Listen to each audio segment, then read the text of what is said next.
we had an executive, had an executive meeting from 6:06 to 6:48 to discuss personnel matters.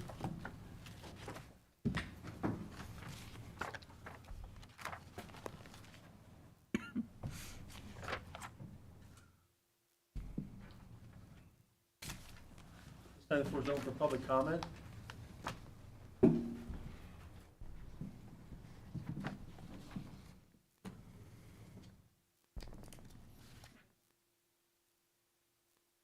Yes, ma'am.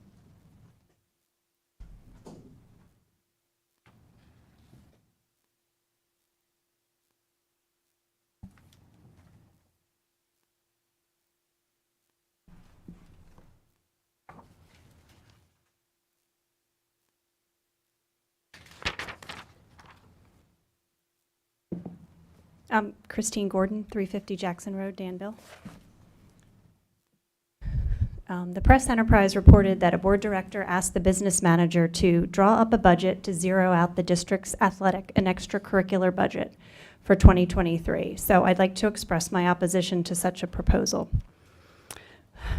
I'll leave aside the jokes about each student needing to sell 446 candy bars apiece because it was not a serious solution, but I do think it points to the larger problem here. The board that I served with last year and the members who were on that board were united in the commitment to keep the social and emotional well-being of the students, as well as the interests of district students and their families, our top priority. During my time as a board member, parents spoke up about coaches they supported with respect to much more than the skill, teamwork, and problem solving learned as being part of a team. Parents spoke passionately about the way the coaches improved the mental health and well-being of their children. Both athletics and extracurricular activities play important roles in building students' confidence, teaching teamwork, and learning to be a contributor towards a common goal. This is not just about athletics, but Danville has seen high levels of success in extracurriculars such as FFA, the forensics team, drama club, band, and the newly formed esports team. And this proposal targets these students as well. Danville was eventually able to keep most activities in place during the pandemic restrictions and to allow students to stay connected. However, there are too many stories of tragedies resulting from the isolation brought on by these restrictions. The problem highlighted by the suggestion of removing this funding is the unfortunate assertion that some board members do not have the best interests of the students at the heart of these decisions. Decisions like this are difficult, but taking the side of being an advocate for children and families should not be hard. If the board decides to remove funding for athletics and activities, there will be students in the district whose parents will be able to provide resources needed to participate in sports and activities.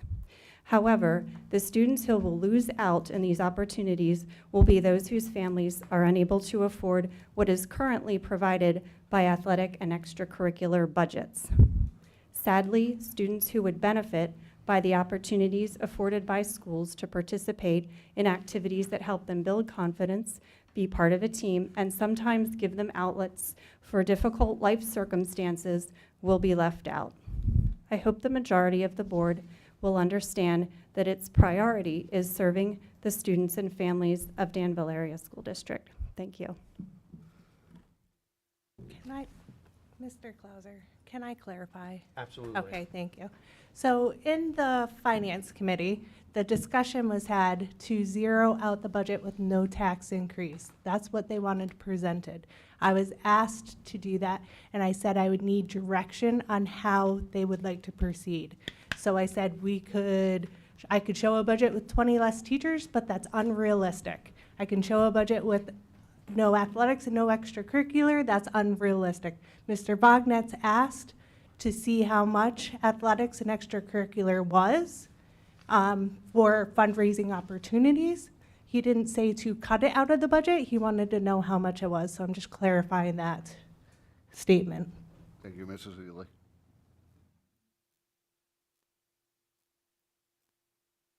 Is there any other public comment?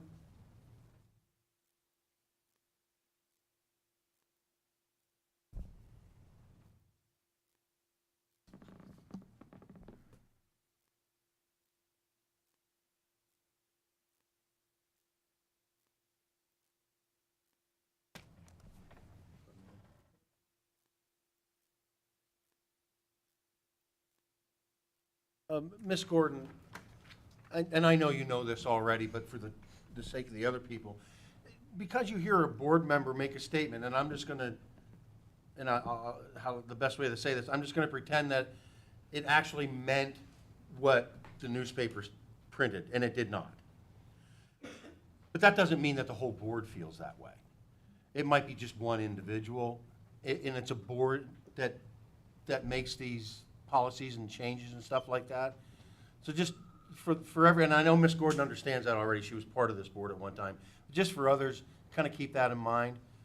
Because look, we're people too. Sometimes things will come out of our mouths that just doesn't sound right, but it's not what was going on up here. Thank you. Ms. Seeley has a presentation for the budget. So I prepared a few things, and in each board member's packet tonight, you do have a copy of this. I tried to compile all of the things that were asked of me through the Finance Committee and the last board meeting.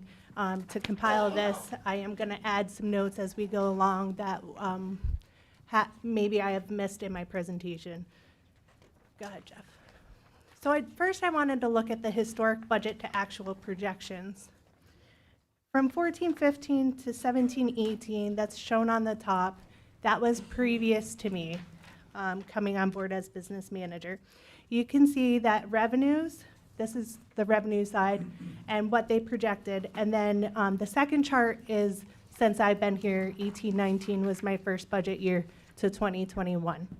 So you can see that the revenues historically have always been within 3%, except 1 year that skewed in 16-17. It was 6.7%, so I'm not sure exactly what happened in that year, but we've been within 3% of the revenue every single year. You can switch to the next slide. This is expenditures. Expenditures are harder to budget for, especially when you don't have contracts to go with, like teacher contracts or support staff contracts. If they're up for renewal, you might not have your budgeted numbers. So in 14-15 through 17-18 was prior business managers' projections. You can see there was 6% under budget, 6% over budget, 1.73% under budget, and 5.3% under budget. Since I came aboard in 18-19, it's been 2.24%, 3.21%, and 0% in the 2021 year. So an initiative that I brought is to make a more accurate budget compared to historical actual expenditures. And you can see that this has happened in 17-18. The total expenditures were $38.7 million. In 18-19, and that's budgeted, in 18-19, we budgeted a decrease of expenditures even though salary and benefits obviously increased, and we budgeted 38.2. This administration cut their budget based on actual expenses. We've looked at this historically. Next slide, Jeff. So one of the questions that came up was, why is our district so heavily reliant on local taxes versus state revenue? So I prepared this chart, and it's hard to see on the screen, but it has each district, and I tried to pull based on what they had on their district website, and I put what fiscal year I pulled it from. But in general, the percentage stays around the same from year to year, even though we're comparing 2 different years. It does stay historically around the same. Lewisburg gets less state money than Danville, but we are the second lowest in state revenue of all the districts.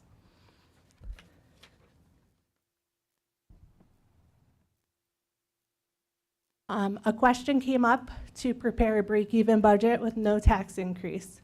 So the answer I gave is I need a little more guidance. If I believed that a break-even budget with no tax increase was realistic, I would have presented that for a proposed budget. The historic budget to actual analysis, which we talked about, you can see I can prove that the administration didn't spend up to their budget amount. We actually cut the budget to be spent in line with actual expenses. And you can see that by the decrease in the 17-18 to 18-19 when we created this initiative. Next slide. Why is the historic supply expenditures and the current supply expenditures or budget for boys lacrosse significantly more than girls lacrosse? So great question, and I didn't know the answer to that, so I said I would check and get back to the individual board member who asked me. And after talking to the Director of Student Affairs, there is much more significant protective gear that's required for boys lacrosse than there is girls. Boys lacrosse wears helmets, gloves, shoulder pads, and girls wear protective eye goggles. There is another new safety requirement that's being phased into boys lacrosse, and that's chest protectors. Next slide. The budgeted cheerleader advisor stipends are significantly more than the actual expenditures in the previous fiscal year. Please explain. The cheerleader, the cheer advisor position are actually an extracurricular stipend position as opposed to the part of the athletic matrix. Historically, there was no matrix developed for extracurricular stipends, and the Director of Student Affairs, Superintendent, and the athletic and extracurricular committees had met and reviewed and developed a matrix for the extracurricular stipends. This ultimately increased the stipend for cheer advisor position. Cheer advisors also established a team for an additional season, which increased the cost from previous years. Why is the 21-22 and the 22-23 significantly more than the actual expenditures from the previous years for the cell phones? The board, and I said previous because most members were not on this board when we approved this, has approved the transition to FirstNet Communications, which increases our communication expense as we maintain our current radio communication. We're phasing it in, but it does cost more until we can switch over our communication. The decision was done for safety purposes as a result of an emergency drill that was conducted where communication was the biggest obstacle.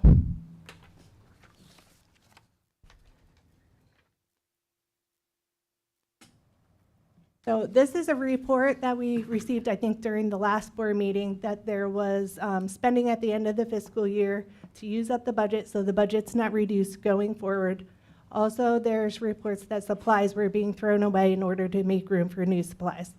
So I did this a little analysis, and I took out salary, benefits, fund transfers, or bond interest and payments to try to get a clear look on what expenditures are spent in what quarter.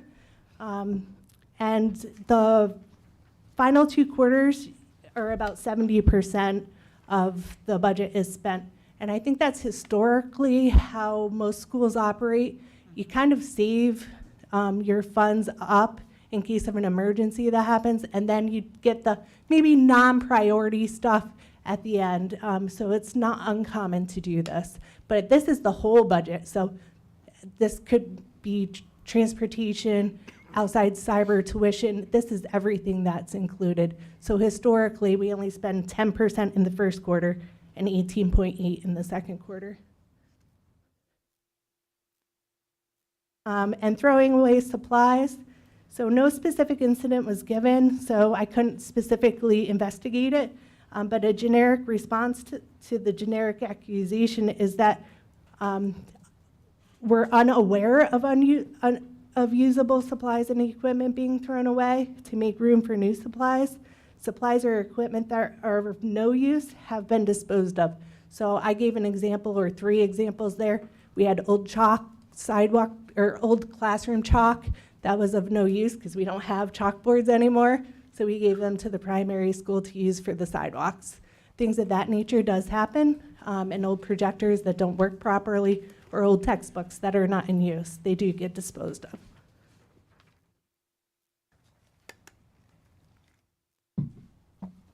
What has contributed to the district being in this position and what is needed to be more fiscally stable? So I will say that this is all my opinion. So I will just put that out there. I am the business manager. I've been here for 4.5 years. I'm just stating what is my opinion and not the opinion of the administrators or the board. So I will move on. So stability. I think this is number one on my list of what has contributed to the factor. So high turnover in the board members. So in 4.5 years, 9 board members have resigned and new board members were appointed, in addition to the regular rotation that happens during the election cycle. Stability is important because when one board approves expenditures or declines to raise taxes, the next board that comes in has to live with those approvals. And it makes for long-range plan. It makes little opportunity for long-range planning when the goal line keeps moving with each board.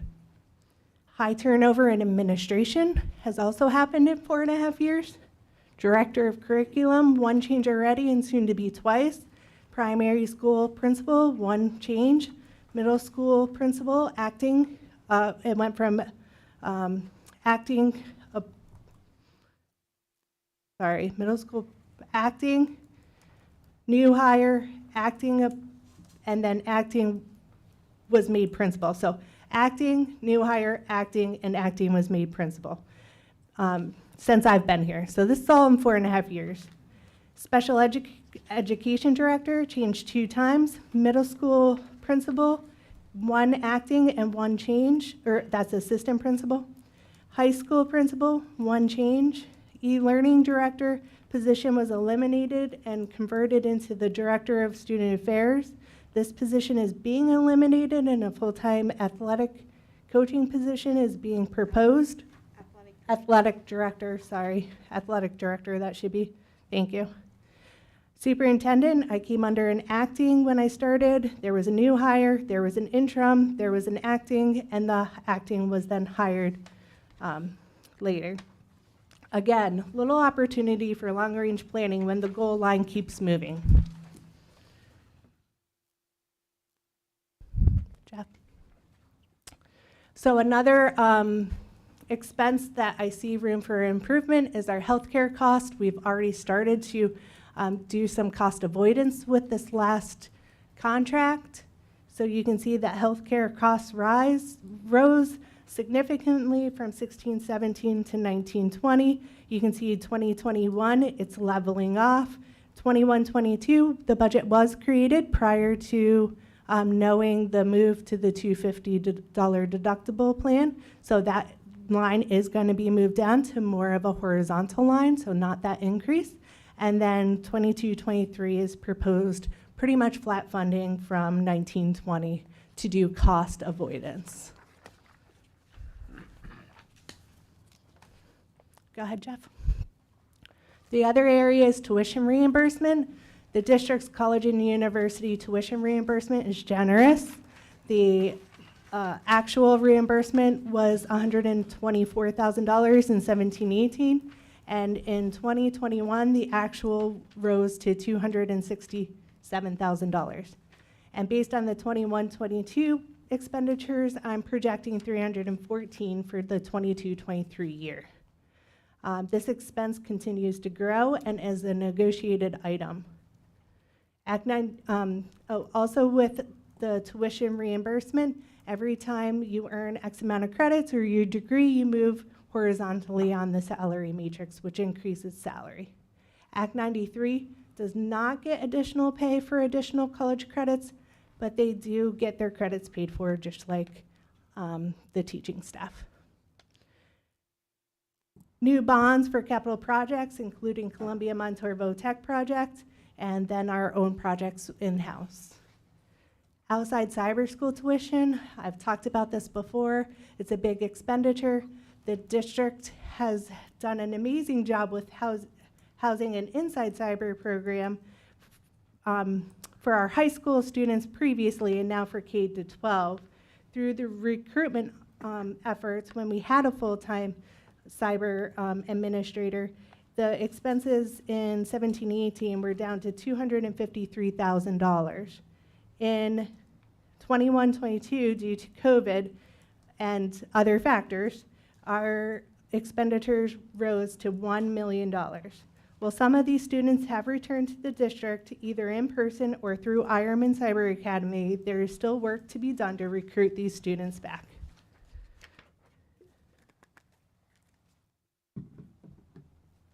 Staff reduction. With the reduction in current student enrollment and projected decrease in student enrollment, all positions are being analyzed prior to replacement.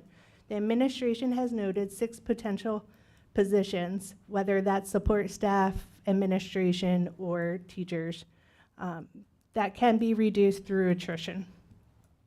Historical problem with reducing staff at Danville, in my experience, again, my experience, the administration makes a plan, and through changes in administration, the plan changes, moving the goal line.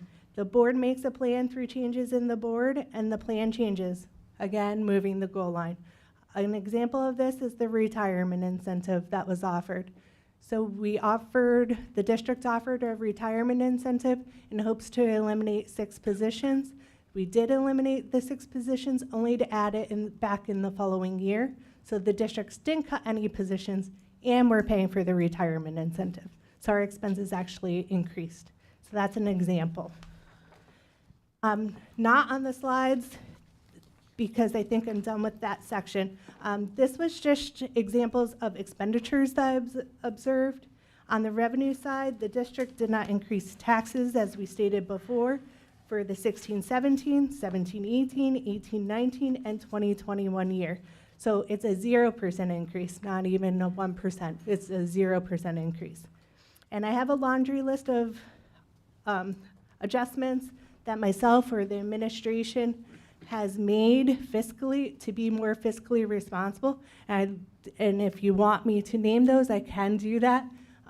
But I did not put a slide together. I could probably name 10 of them off the top of my head.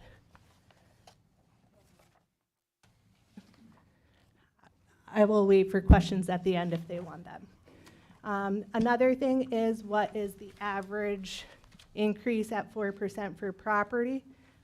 That I didn't put in the notes here, so bear with me 1 second. I did a calculation at 4% using the 21-22 farmstead property for Montour County. The average property for that received a farmstead reduction is $241,000. The average increase on that property would be for 4% would be $113 per year.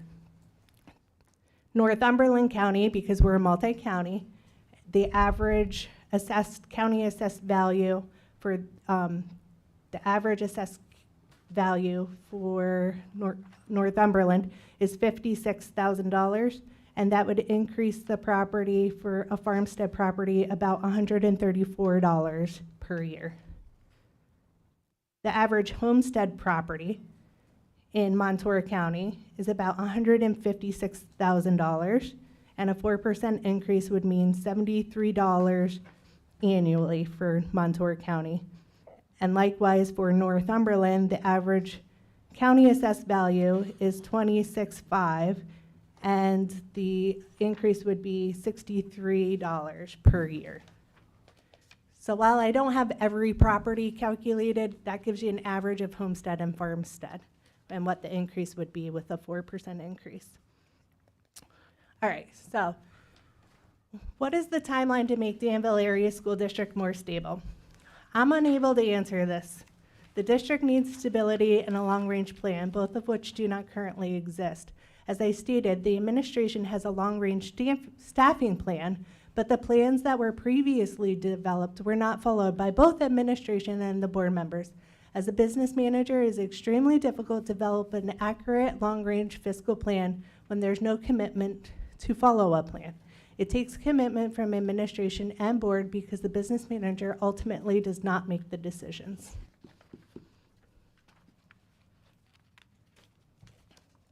All right, so now let's get to the budget, the 2022-23 budget. So that's very hard to see, so if the board members has theirs, it's a little easier to see on the printout. But I categorized it by major objects. So 100 series is salaries. So if I look at the proposed budget versus the current budget, so the proposed 22-23 versus the current 21-22, it increased $557,000. The increase included 3 additional DAEA positions, 1 music, 1 psychologist, and 1 academic support. The academic support would be funded by ESSER. And now, if you look at one column, it says adjustments to remove the middle school parking lot that was budgeted, which is $300,000, which was the suggestion in the last board meeting. Also, I've been directed to remove the part-time AD and add a full-time AD position. So that's the adjustments that I know are going to be made to the final budget, so I have them outlined there. So the second one is benefits, and again, I adjusted that for the benefits of the AD position, but current to actual only increased by $60,600. That's because of the cost avoidance for healthcare. In the purchased professional and technical services, the increase was only $8,850, so I didn't make note of why that increased. The purchased property service increased $198,750 when I took the $300,000 out for the middle school parking lot. And that increased for $150 for Liberty Valley Fire and Security. This can be moved to capital projects and paid for by the bonds with the Liberty Valley project. It will reduce the funds available for the athletic field projects. So I just want you to be aware we can move that money. The $25,000 primary school, and it has $25,000 primary school sidewalk caulking and $25,000 for high school parking lot reseal. These are budgeted items. They did not go out for bid. We wouldn't bid for them until they're, approved. These are estimates. The next item is other purchase services. That increased $267,224, and that is primarily due to the outside cyber charter school tuition. In the current year, 21-22, we did not budget enough. We felt that more students were going to come back from cyber school, so we are still campaigning to get those students back, and we've sent out letters already to try to recruit. Held meetings as well. And held meetings, yeah. Open houses. The supply line, that's the 600 series, it increased by $207,294. And the majority of that is $100,000 that I put in for unbudgetary allowance. If you looked at my budget to actual for the 2021 year on expenditures, the expenditures were $40,887, and the actual came in at $40,838. So the difference is $49,000. So it's a pretty much 0% difference. So with not having that cushion and the increase because of inflation, I added that, and you'll see later, our paper alone cost about $12,000 or $13,000 more just for our paper supply from the current year to next year. We've received our bid in for that. And then I took, property, 700 series. That is really for technology upgrades, the high school and middle school switch upgrade, and it is net E-rate for $58,000. So that's the primary result of why the property increased. And then I took out the other objects and other use of funds and kind of put them on another level, because that includes our bond payments and interest payments, our principal and interest payments. So it kind of skews the data a little bit, so I removed those. Next slide. So what do I need to finalize the budget? The tax increase. Of course, we need to know if we're going to increase taxes, 0%, all the way up to 4%. 4% is the max that we're allowed to increase.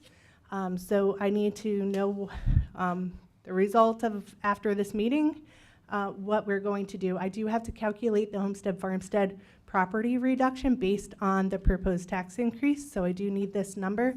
The property tax allocation has increased, so that's good news for the people who have applied and were approved for homestead and farmstead applications. It increased from $554,000 to $697,000.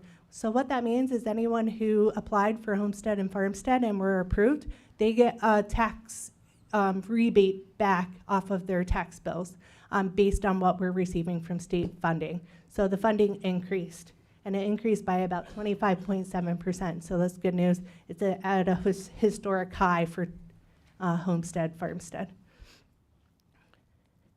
The other question, and I have already kind of posed it, do you want to move the $150K for the Liberty Valley Fire and Security to a capital project to be done with the current project that's going on? There was a suggestion to move the $25,000 primary school caulking of the sidewalk to capital projects or capital reserve. In my professional opinion, it's an expense for maintenance. The caulking will not significantly increase neither the length of the estimated useful life or the original sidewalk, nor the property value. So this is to maintain the current sidewalk so the sidewalk can last as long as it's supposed to last. So that's my professional opinion, but I need direction on if it needs to be moved. There is, and likewise the 100,000, I'm suggesting to leave that in because of inflation and the extra delivery charges as we're seeing. And I have in there the bid actually came in at 12,314 more for the same number of cases that we received in the prior year. And now I'm leaving it up to the board for additional questions.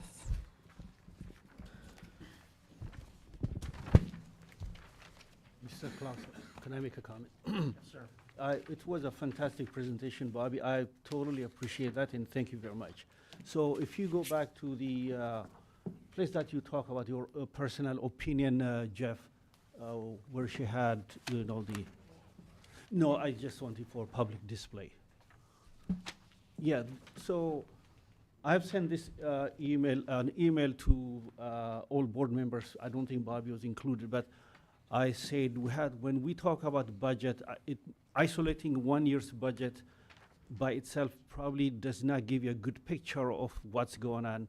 It's best to go back and see what happened to culminate us, to put us to this position, and what do you need to do in the future. So the past, the present, and the future all has to be seen together. And you can tell the turnover is massive.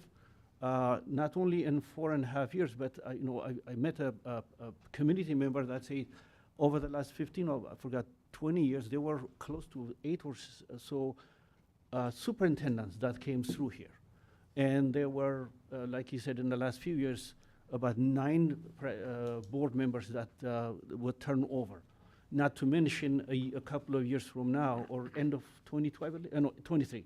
End of 23, we have 7 people up for re-election. So it might mean 7, it might mean half, however many people that are coming on board. So this is a continuous theme. And every time I see that, I would say, I want to ask myself, what is it that, even though most of these resignations from the board members are very personal, there's no pattern to how they behave. I think if we create an environment where we can be stable, those are things that we have discussed. I'm not suggesting any particularities, but also creating a certain environment for the school staff to have a better working environment. I believe that will just will calm down this turnover so that we have people that are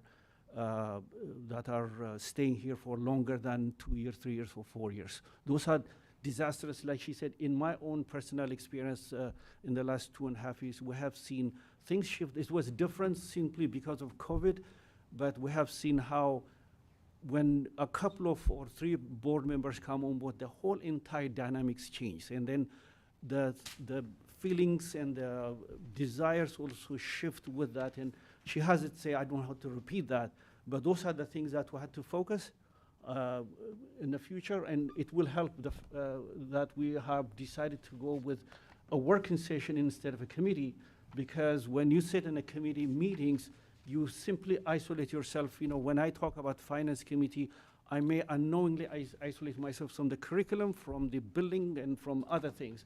But when 9 of us are sitting together, we can see the bigger picture, because every movement in one part of this school activity impacts everything else.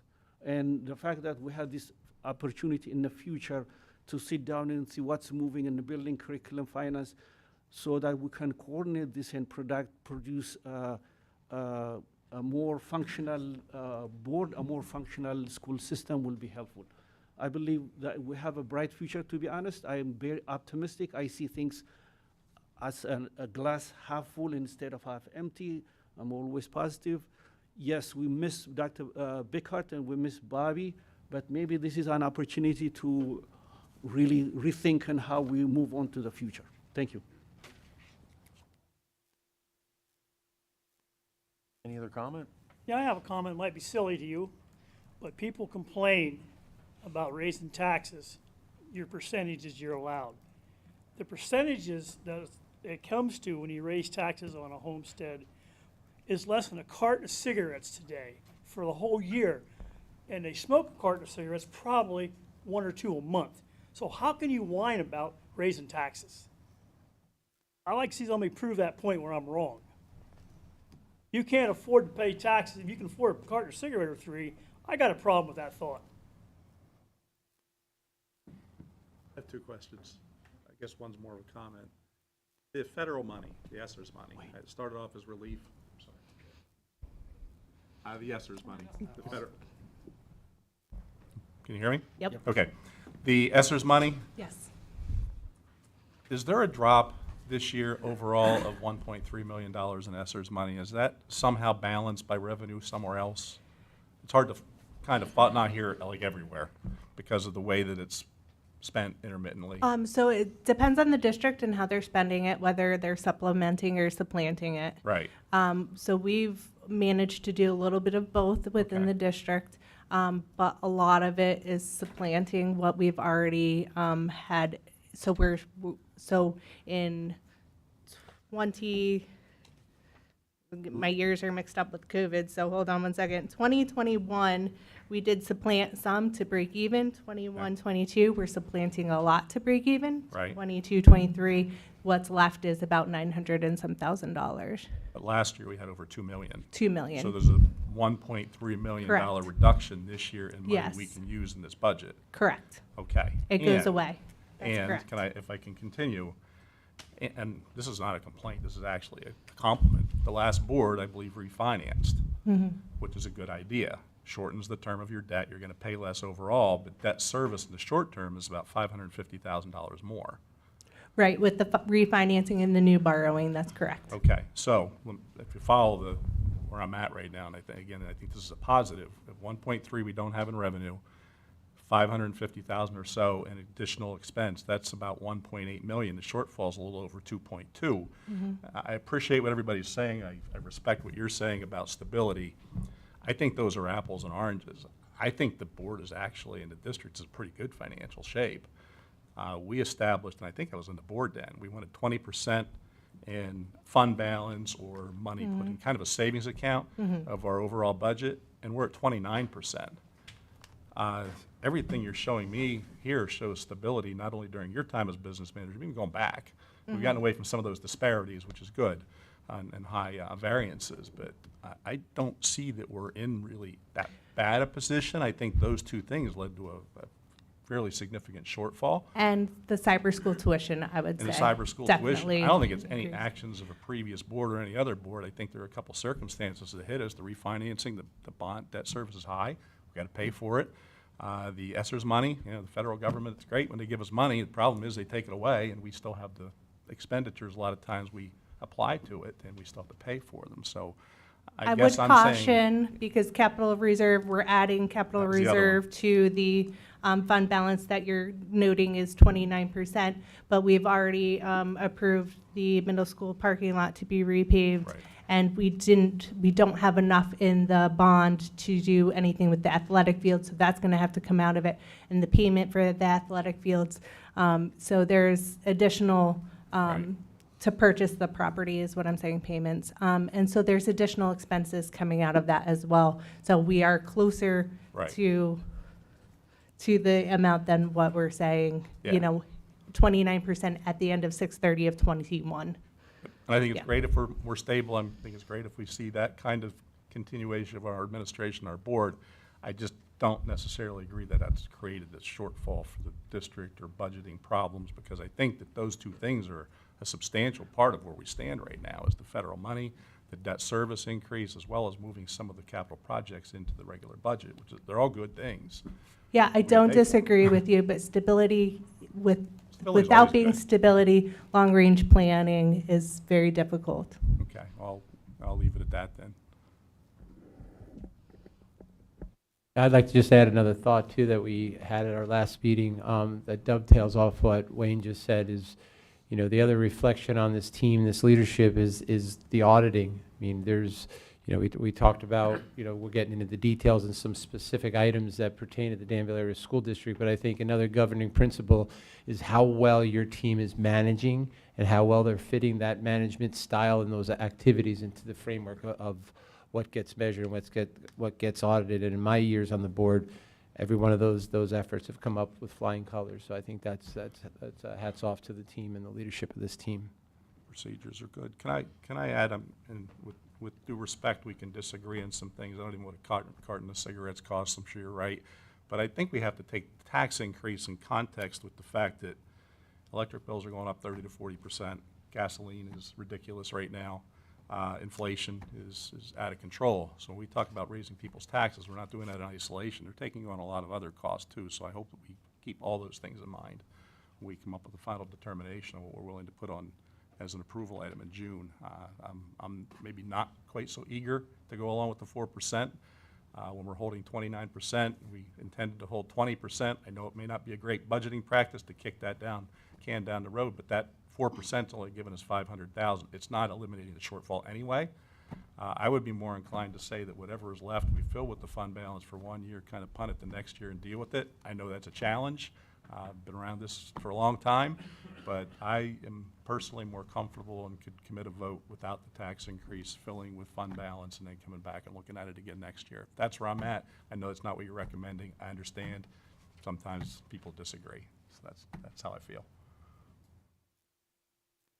I hate to ask you this, could you say that again? Yeah, I'm saying that instead of having the 4% tax increase, which will cut about $550,000 off of this shortfall, that we not have any tax increase, we take the full amount off of the fund balance, and we come back and attack this again next year. And if there are other people that want to ask about line items and different things, that's fine. I really didn't feel that that was something that we should go at, because of the fact that anytime I or any of us talk about a line item, we don't necessarily know how that's going to impact whatever administrative planning's been done and all the operations of the district. And that's kind of a slippery slope for a board to get on, unless you really want to start digging in those things. And if you're going to do that, you probably should start doing that in January, not in May. Can I ask Mr. Clauser? So, Bobby, can I ask you a question? I think I know some idea of the answer. That if you move money from a fund balance, what is the impact? You have less than the fund balance. Yes, I yes, know, I know. I know that sounds funny, but you just that's have what- less than that's the fund balance. It's like savings, And so then- you have yes, savings for yes, your yes. home. So say you And want to pay so- extra on your car to get it paid off, you're moving that out of your savings to get that paid off, you have less in So your it savings. keeps rolling. So Right. what my concern was. Yeah, there so is a, It's something that was built because we avoided taxes for the last few years. This is something that has built.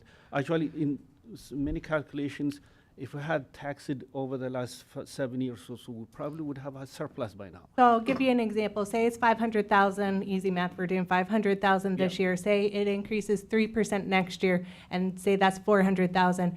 Really, the budget would increase revenue by 900,000 Yeah. For the five. So next year. What I'm saying is 500 this year, plus the 500 and 400 next year. Bobby, would you mind the 29 versus 20%? Maybe you can explain it better than I can. I'm sorry, I didn't mean to interrupt you, but. No problem. So in the general operating fund, there's two pots of fund balance. In the general operating fund, there's about 17% currently, without looking at the numbers. I know people hate it, but I hate quoting numbers without actually checking. But there's about 17% in the current general operating fund right now. So 17% equals 17% of our prior year's actual revenue cost. So that's what we have in our reserves in general operating budget. The rest of the 29% that Mr. Burkhart is referring to is in our capital reserve. So the combination of the two equals 29% of last year's revenue that sits in a fund balance of the district, whether it's capital reserve or general operating. And it's 20% of the previous year's revenue. 20 Questions? and 20 was our goal. 20 was our goal, it's 29%. Yeah, so my concern is if we forego asking for increasing taxes this year, there will be some reason next year not to raise taxes. Same reason can come, because the inflation, according to what my reading, is not going to decrease in the next 2 years or so. It's going to stay there, so this life will be different. It's I not- think, as Mr. Burkhart said, we're kicking it down the road. It might be a Band-Aid this year for our taxpayers. We did that during the 1920 year when COVID hit. So maybe it's the 2021. There was no tax increase, and that's what we did for that year as well, Yeah. because we wanted to give relief to taxpayers. It's sort of the same thing. We did it Yeah. based on the pandemic prior, so this would be another year of relief for our taxpayers, is, so I think. There's no way you can predict how inflation will be, how things will be, to say we will increase taxes next year, or 2 years from now, or 3 years from now. So my concern is that every time we forego not raising taxes and not getting some more money, even though it's less than $500,000, it just keeps adding and piling up. And maybe a few years down the road, we find ourselves in a very difficult position. You might even be 7 years from now or 8 years from now, life might be even more difficult than it was now. And now we have a difficult situation to deal with. Yeah, legitimate- Might be nearly impossible to solve. Right. Right now, it's not an insolvable problem. It can be solved, not today, but over years of careful planning and stability again. Yeah, so legitimate concern, and that's my concern as well. That's why I proposed a tax increase, but if the board decides not to go with it, then that's the board decision. It's not my I'm just decision. giving my opinion, not Right. trying to sway anyone. Everybody has to vote their conscience. Right. So, Bobby, with the 4% increase, what is our deficit at the end of the fiscal year? If we raised it 4%, it's about $1.7 million. And without the 4%, it is? 1.2 something, 1.2, 2.2. sorry, thank you, Mr. Burkhardt, 2.2.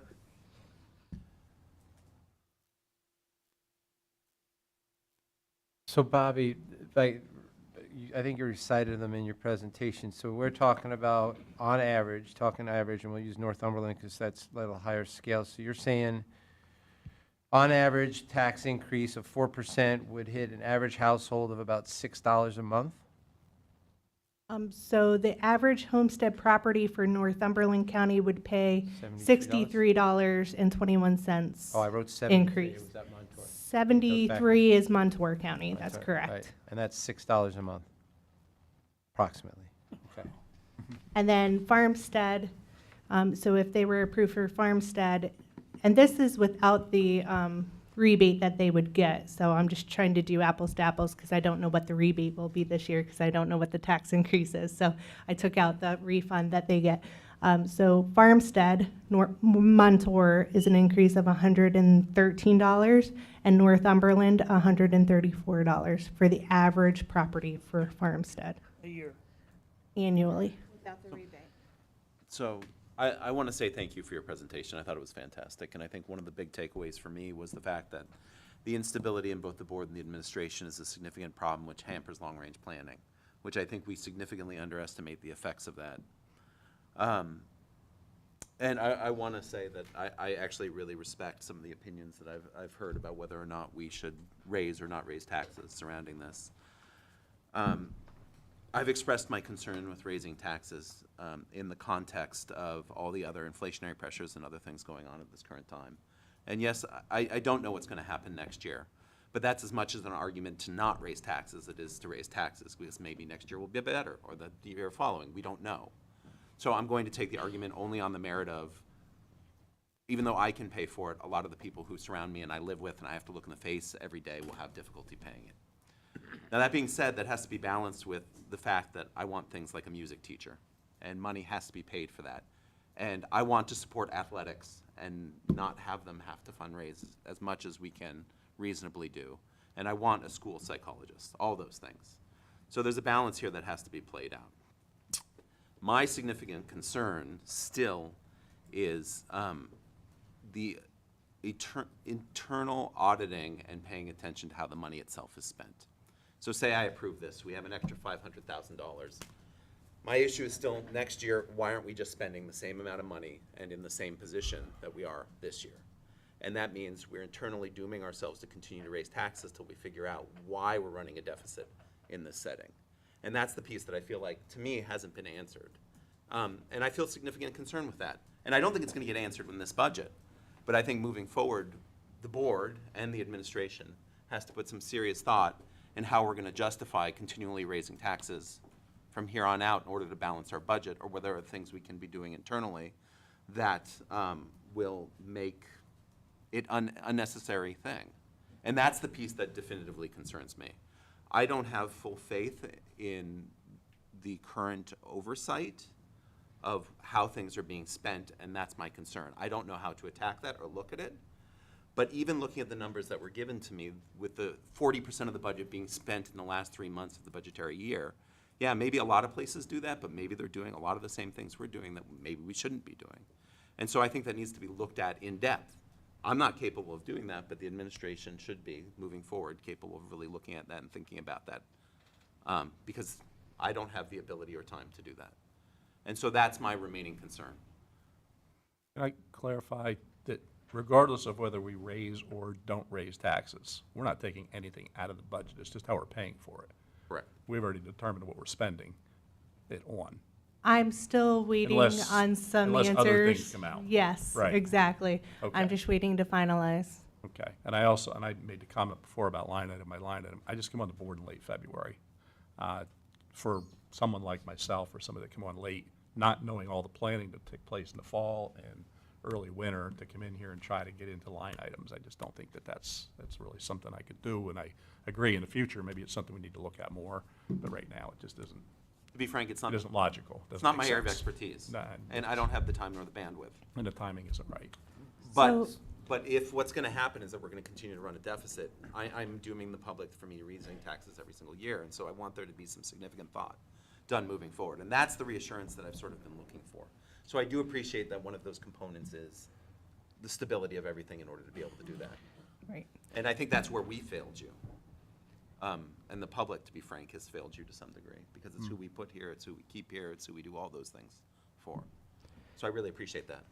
The two areas of expenditures that I was directed to change already was the $300,000 to remove that from the general operating fund to the capital reserve for the middle school. Actually ended up being $1 million anyway. And then also adding an athletic director position, which is full-time. So I eliminated the part-time stipend position that I had in there and added the athletic director as a full-time, as an estimated amount. I do not know the salary yet, but I estimated that amount.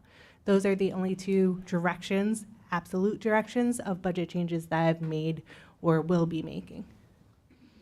Mr. Clauser, can I add? So Go I ahead. think what Sandy says is what I think we should do, which is go into details. But again, we had to have, so just if you don't mind me stepping back, 2019, we said we need to have a comprehensive plan and a mission and vision statement. We did that. That stays. I think now based on that, so how does this happen?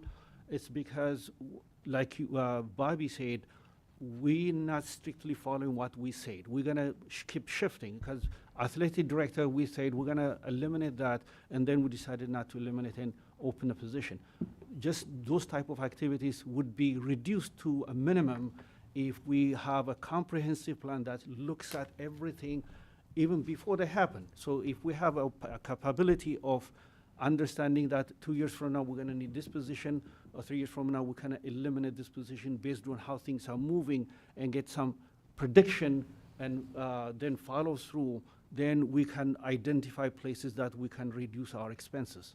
And we have this discussion as an administration team every year, and we do look at the long range. There's 5 teaching positions, 1 support staff, and there was 1 administrator position that we were looking in the next 2 to 4 years that could be reduced in the budget.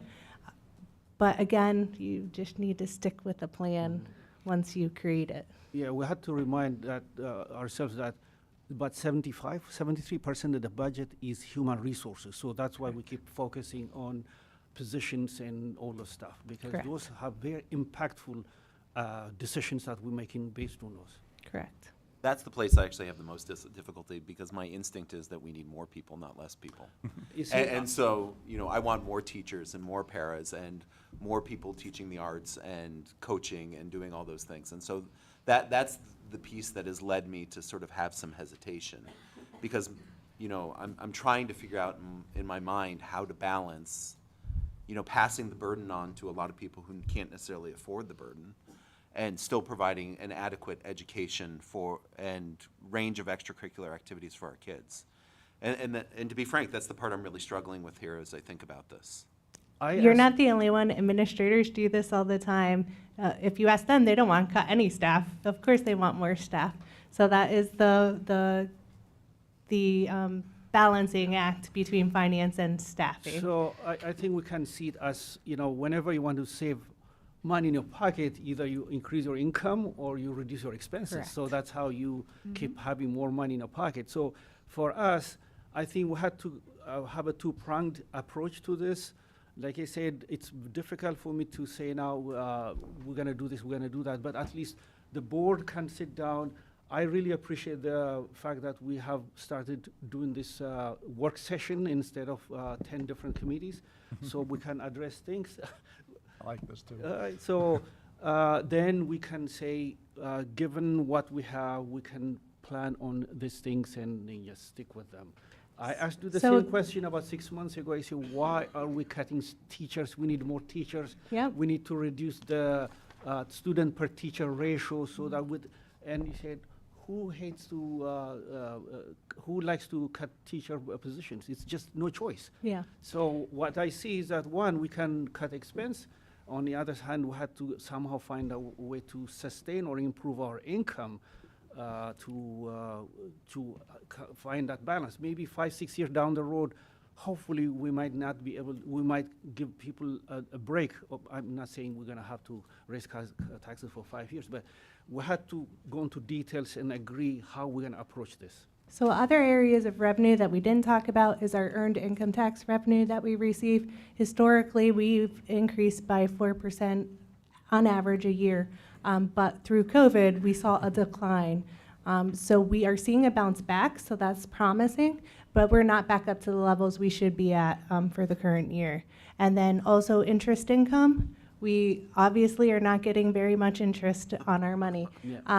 And when I came, we reworked one of our bank accounts and received $200,000 in interest the next year, more than we did the previous year. But now that's all gone because there's no interest income. So it's stuff to look for in the future when interest rates become better after this pandemic.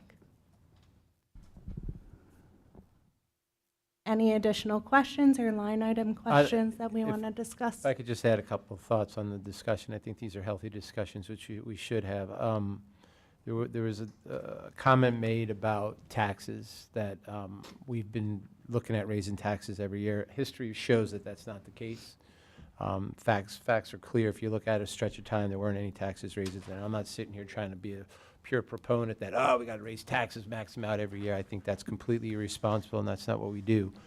I think the other thing that I think reaches deeper than just a discussion in this setting, I think we have to be careful how we package, how we view some of what we talk about. Because when we did what we did at the last meeting, where we put out in the public forum, because people in the community approached me about this, and we make a claim that there's wasteful spending in this community, and we can't substantiate it, I would kindly ask that when we're going to do that, if we don't exhaust ourselves inside the setting with those that are directly responsible for that, that we should leave that kind of rhetoric out of our public discussions. Because if we're going to say that, then we need to stand behind it, because we're responsible to do it, and we should allow proper due course to go. And that happened at the last session, and I just think that we need to be sensitive of how we're messaging as we talk about how we conduct our business.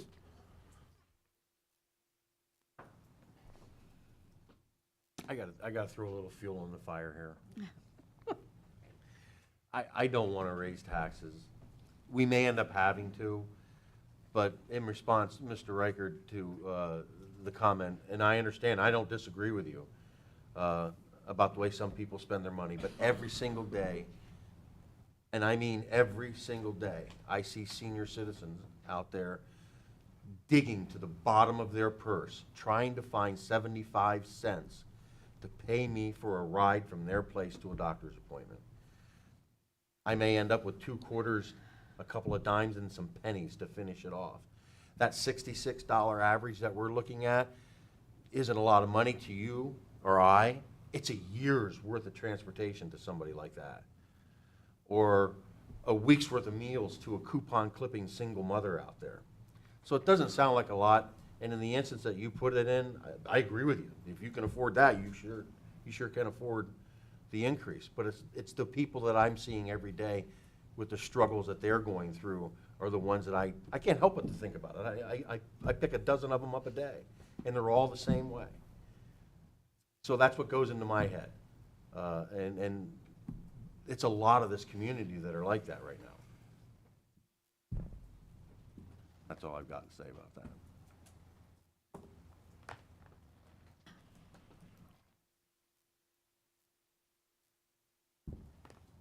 How can we direct Bobby to finalize so that she has some direction on how to get something on an agenda so we can approve a budget before the state tells us we're delinquent? That's what- Well, yeah, and if there is a tax 30th. increase, we've got to get that to the IU for publishing our Yeah, tax tax forms. bills. Well, even if there's no tax increase, I still need to get it to the IU. So Right. at the next board meeting in June, I really do need an approval on a budget. So if you direct me to do it, I will present whatever budget you guys as a group, this is a working session, ask me to present. And then I can get the calculation for homestead farmstead completed and the calculation for taxes completed. And of course, it is a complicated calculation since we're multi-county, so any additional time would be appreciated. So if we make the decision today without approval, I will work up the percentage and go forward with that and present at June, and won't finalize my calculations until after that is presented. But I will have time to calculate then. Mr. Clauser, right now, we have a budget preliminary with a 4% tax increase. I know we can't take a vote on a final budget, but could we gauge the temperature of whether that has the votes to pass or not? 'Cause we're gonna have to do something. I mean, yeah, if you just want to count I mean, hands. that's, unless there's more conversation, it's up to you. You're the president, whatever you want to direct, but I'm just kind of thinking business manager needs to know what to do. I appreciate it. If everybody's in agreement, we can at least get an opinion of where we're at right now. I'll be honest with you, I'm going to go home tonight again, and I'm going to really, because on one hand, I'm like, hey, I like what Wayne's saying over there, but then it is kind of kicking the can down the road. Or how much would the rate of inflation, the way that it is today, maybe not 4%, maybe 2%. My own opinion is, I personally can't give you an affirmation right now. Yeah. All But right. I'm glad to May I make a have everybody comment? else entertain the idea. And just out of pure protection of the district, remember, inflation doesn't stop at our doors. We're paying more for taxes. We're paying more for supplies. I think, what was it, Ken, the percentage that our cleaning supplies from Hilford is going up? 26% increase in the cost that it'll be over what we had last year. $12,000 plus for our paper. So the district planned fiscally responsibly, but we did not increase everything by 10%. We took historical averages. So it's a concern for us as well that we will have a greater shortfall and a negative balance at the end of the year anyway. So I'm concerned. Just to add, I did put that 100,000 in there for that reason, just fiscally knowing that inflation and with the change in board sometimes comes with change in direction. So that would include, and I put it to the supply line, knowing we can do a budget transfer later. So I did add that, but. Okay, I've never done a quote unofficial vote before. I'm not even sure how. Can we just go around the room and you guys say what you guys are willing to go to? Mr. Brookhart. Yeah, thanks. My opinion is we should not have a tax increase because we are holding 9% more than the 20% target of the taxpayers' money. That's money we have, and we shouldn't be asking them for more money when we already have their money. So my opinion is we should not have a tax increase, understanding that that's going to create an increased challenge in the next year. But even the $550,000 we're going to get out of the tax increase does not solve the shortfall. We're going to be back at this anyway, and that's my feeling. I can't tell you necessarily that if you put a tax increase on, I won't vote for it, but right now I'd be inclined, to go Mrs. without Cooper? a tax increase. Oh, sorry. Yeah, I'm sorry. It is a hard decision, but I think that we should increase. I'm sorry, what? taxes. I think we should raise taxes. Dr. Getachew? Yeah, my concern is every year we pass without chipping into the debt, it makes the debt deeper and deeper and deeper. So I support raising taxes. Okay. And then the next question, I'm going to ask if we're How going to much? raise it to 4%, How if it much? comes out this way. But Mr. Vognetz? I agree with Wayne. I actually did sit down line by line item by line item, went over a few things with you. I do see a lot of fluff in some items that I haven't asked you what it was. But I'm not in favor of an increase. Mr. Kroll? I would have to say yes. I don't know an option. I don't know. Got it. Mr. Reichard? Yes. Dr. Green? I'm struggling with this. As I sit right now, my inclination is no on the tax increase. But I can see, I think people have made really good points surrounding this. And so I'm weighing both pieces, but, I have to be able to go home and look people in the eye. And that's what's difficult to me. And Mr. Huron? I'm not willing to commit because I want to ponder some of what was discussed tonight, but I think we've seen what happens when you kick a can down the road. It doesn't go away. At some point, you got to face it. And I recognize, and I really do appreciate real life example because that touches souls. That's deep stuff. The fact remains, we have a school district top of the class. Our prices aren't going down. All indications are it's not getting any cheaper anytime soon. So I'm going to leave it there. So this does not help me, but thank you. It's about 50-50 with I don't knows and no tax increase versus no yes. answer. It's not hard to come up Well, you have a preliminary budget that was approved, and you haven't been given any direction to change that, right? Correct. So I think you know where you're at. That's the way. Okay, there will be changes based on the homestead farmstead, what I projected to what it actually is. So there will be changes, and I'm making the changes as noted with the paving project and the athletic director. Mr. Clauser, before we adjourn, are we talking about the date? I'm sorry, Mike. The date Yeah, sure. Yeah, of absolutely. the meeting? Yes. Second? The date of the Oh, meeting? right. Yeah, Yeah. so I was about to remind him that it might be, so June, we thought, You didn't hear this.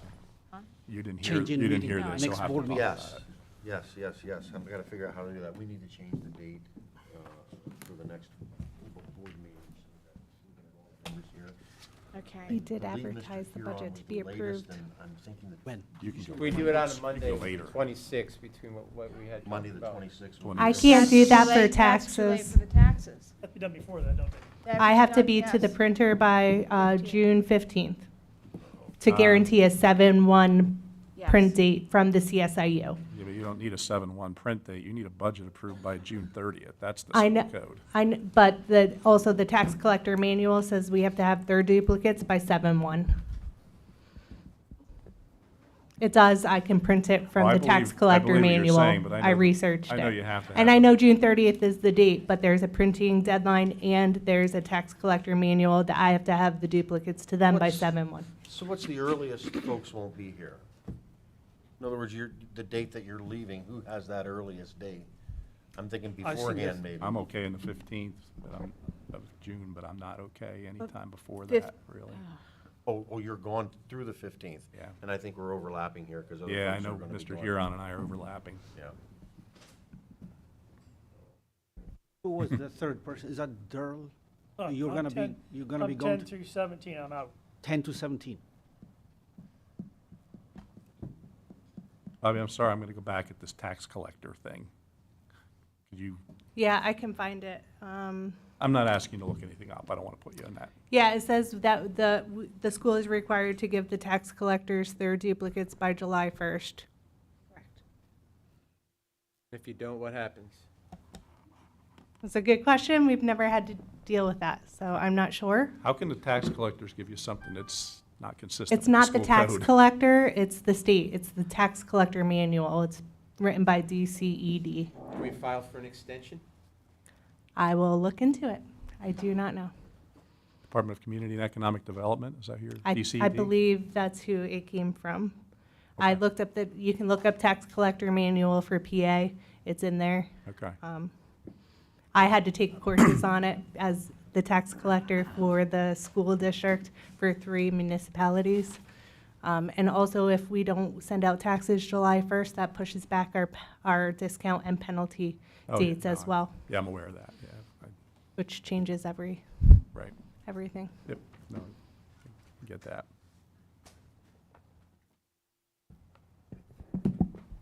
And I did advertise the budget to be approved at the next board meeting in June, which was June, whatever. So that was advertised when we sent out our proposed final budget. So I'm just making you aware of that. But districts don't finalize and have to have later dates, so that could be changed. That piece That's could be changed. correct. Okay. It was just So advertised. maybe we see what our options are, determine what we're gonna do. Because you're looking at having 3 people maybe not here. I think the 3 of you had to negotiate some. Yeah, I don't have a whole lot of The minimum flexibility. number of people are absent, so, because I am available throughout the month, so maybe not, but Could we use the virtual component? Will you be someplace that you can log on? Can't guarantee that. Yeah, I can't either. I wish I could. Okay, well then, So can we move it earlier? Is that too close to? Well, Mr. Burkhart's leaving on the beginning of the month. You have to be Oh, real a early, few years- a few when days. are you leaving? Sunday, and then you don't have your time from your preliminary to Right. your final. No, we So don't. preliminary was approved, August 11th, so it needs 30 days, right, 30 days? Yeah. So we are past our 30 days now, so Oh, we are? Yes. yeah. It was in May. So we could do a special meeting I'm to all right approve coming the in this week. budget. I'm okay coming in this week if others are. Valediction is Thursday night. That would have been And- the best night. What's that? That would have been the best night. Well, Because you have a but- notification, right, in terms of advertising. What, I'm sorry? Yeah. There's a Yes, certain amount of time you special, have to get this special in. board meetings, 24 hours. 24 Yeah. hours is all, yeah. This is, Let me look here. Valediction's at 7 PM. So if we want to do it early, we could. I'm fine with that. I mean, you don't need us individually, you just may need our votes. That's what I'm worried about. I mean, it's okay to have a meeting without a board member, but you may not get your votes the way it Right. sounds. The Wednesday night would work. But that would leave us very close to the 24%. And then you're heading into a thing. So Thursday probably is the best night for valediction, and I'll have to figure out when I can be there to present. Can we have an pieces. earlier board meeting, like Can we- 6 PM? Yeah, can we have it at 6, 5:36? What day is that? Thursday? Next Thursday. I- Yeah, I- 26th. I'm almost sure cannot make it before maybe 6 or so, due to work. Can we do that at 6 then? This a Thursday one- at 6? Is this a one-item agenda then? So we're in? It's a Oh, special we're meeting? out. Yes, then we'll have Ms. to create. Terry Faust will not be here, so I will be covering, so it's a one-item agenda. Could we also offer that up? I just can't predict my schedule on short notice that I can get here at 6, but I could break free to get on virtual to support the team. Yeah, I was about to say. me So too, if we I- can agree to do that, then I can make that type of equipment. Otherwise, I just can't commit sitting here today for 6 o'clock on that short a notice. I'm sorry. I would appreciate that just for the complexity of the calculation. So I get the information from the county, and there is a complex calculation that I have to do before it's sent to the printers. So I appreciate that June 30th deadline, but there is a lot that goes behind the scenes. So I'm hoping to Yeah. move that deadline up. So I If we can do it appreciate. if we can do it earlier, I'd prefer that. That's really up to Mike and Dr. Boyle. Thursday the 26th. The 26th? Yeah. This Thursday? You want my Thursday, calendar? they're talking about Thursday at 6. They're discussing, No, May 26th. May 26th. That would be a special meeting, and then the It's like June 3 days from 13th now. meeting would stand, Oh, you're back to the and see ceiling. if we have a quorum for whatever else is happening. I'm sorry, so while it is one item, you will have to approve the tax resolution and the homestead farmstead, which goes along with the budget. So it will be Right. maybe a couple items, but it's all combined with the Totally budget. surrounding budget. Okay. Okay, Is there any objections to the 26th? at 6 PM. At 6 PM. I'll call you on my phone.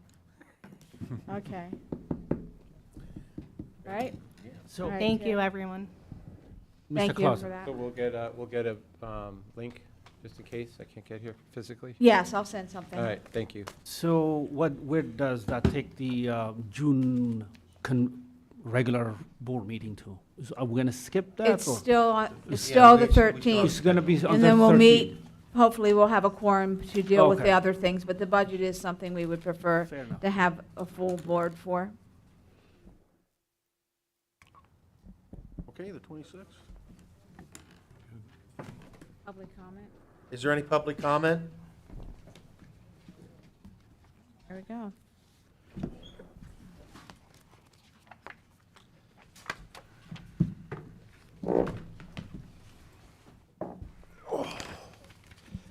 My name's Scott Schultz. Is this on?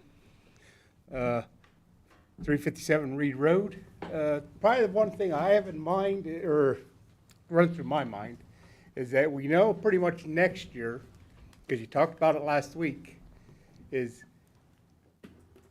teachers' aides are going to get a pay raise, most likely. You said, to get more, or to try to attract more teachers' aides. At this time, the teachers have a contract, or the aid support staff has a contract, so there would have to be some movement But there. don't that expire next year? It expires in 2023, so yes. Yeah, that's. Okay, I was thinking for 22, 23. All right, Yeah. all right. So that's what I'm thinking. So if we're looking, chances are you're gonna have to shell out more money for sports staff and everything else there.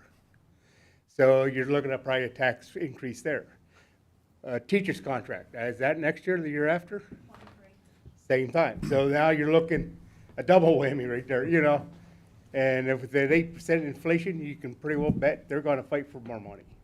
So I'm just, I don't want this all to come to head at one time, but I also don't want to raise taxes. So I don't know where you can stand in all this, but there's going to be a lot of money go out in the next 2 years that hasn't went out in the past. So that's sort of one of the things I stand on in the budget. Another thing I brought up here was a full-time athletic director. Do other districts all have full-time athletic directors? I mean, most of them are usually coaches or a teacher that's an athletic director, but just an athletic director? There are some districts that do have a full-time athletic directors. There's some districts that have a stipend for administration to do the athletic directing in addition. And then there's some districts that have a stipend position for athletic director. Each district is different, but I have seen them, and historically, we pulled the CSIU, and there's the 3 different options throughout each school district, districts in the area. But it just seems like, okay, if we're hiring a full-timer, now that includes benefits and everything else, but if it's just a stipend, all them other benefits, they already got, because they're already hired by the district doing something else. So, it's just one, you know, I mean, thinking, okay, colleges, they usually have one of the coaches being the athletic director. So why, you know, so they're not, you know, full-time athletic director. So why does a high school need to have a full-time athletic director? You know, it just seems like, I mean, it ain't just the pay, it's all the benefits that go with it, you know, and it's, it adds up to a lot then, you know, for just being, you know, creating a you know, position. So that's, it's just another thought there, just entered my mind when I heard, you know, about hiring a full-time athletic director. It's like, come on, there got to be a coach out there who wants to do it for a little extra money or whatever, or a teacher or whatever. Driver's ed person, I don't know. I mean, that's who did it when we were in school. So. Thank you, sir. So can I comment? I mean, I don't know if you don't mind, Dr. Boyle.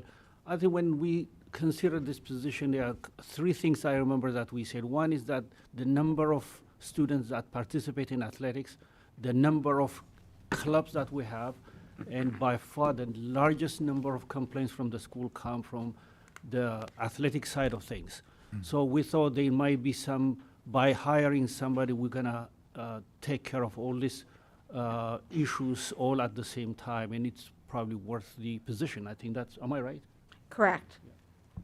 And we have a significant number of athletic and extracurricular items that is often more than what other districts have. Yep. Any further public comment?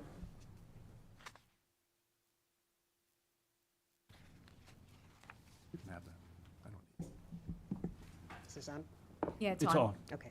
Marty Harris, 9 River Vista Lane, Danville. I just want you all to remember that good schools are really key to drawing people to the area. We need to invest in our schools. That's an investment in our community. We need to invest in our kids. And I get that raising taxes is hard, but you all ran for this position. You wanted this responsibility. We need to stop the political posturing, and you need to make the decision. And it's a hard decision, but I think it's pretty clear what the decision has to be. Our kids are more important than anything. Thank you.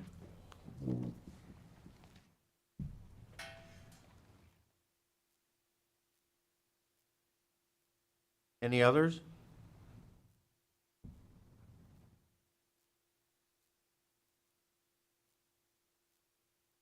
Can I get a motion to adjourn? Make a No, motion. no, not yet. Board, I want to have a board comment, right? That's next? Oh, yeah. Okay, sir. Okay, thank you. Sorry for that, I didn't mean to be rude. I just wanted to make sure I had an opportunity.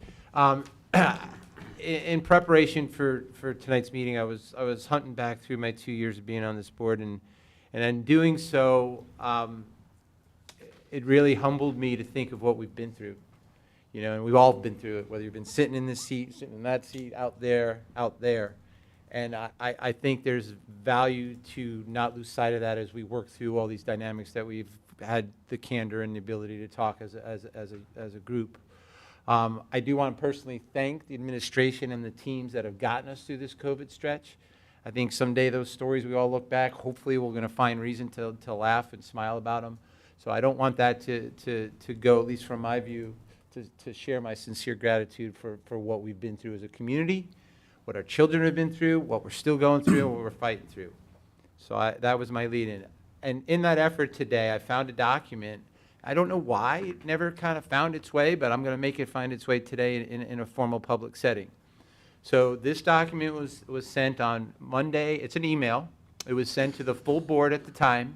It was sent from David Fortunato on November 1st, 2021, and I'll read it to you. It's short, so bear with me, please. Mr. Huron? Yeah. Can I talk to you? Yeah. Outside, real quick? Am I allowed to do that? Because it's a legal matter. Oh, Yeah. I can't. It can't be discussed in public. That email? Yes, that's correct. Oh, all right, well then. Sorry, I I apologize take for it. interrupting All right. you. No, I respect that, that's fine. That's the way it's I supposed to believe work. the email that you're talking about, I had a right to know request, and that was pulled from the right to know Oh, I request respect by that our then. Okay. solicitor. All right, fair enough. And I appreciate that. That's the way our system should work, and that's good. I appreciate that very much. that still doesn't. Fair enough, fair enough. It was not meant with any malintent. It was meant as part of a record. So be it. But that doesn't take away from those first parts, and I really mean what I said about my gratitude for what this team's been through in this community. And remember, kids first. Thank you. The board have any other comment? Can I get a motion to adjourn? I make a motion to adjourn. Second. Second. All those in favor? Aye. Aye. We're adjourned.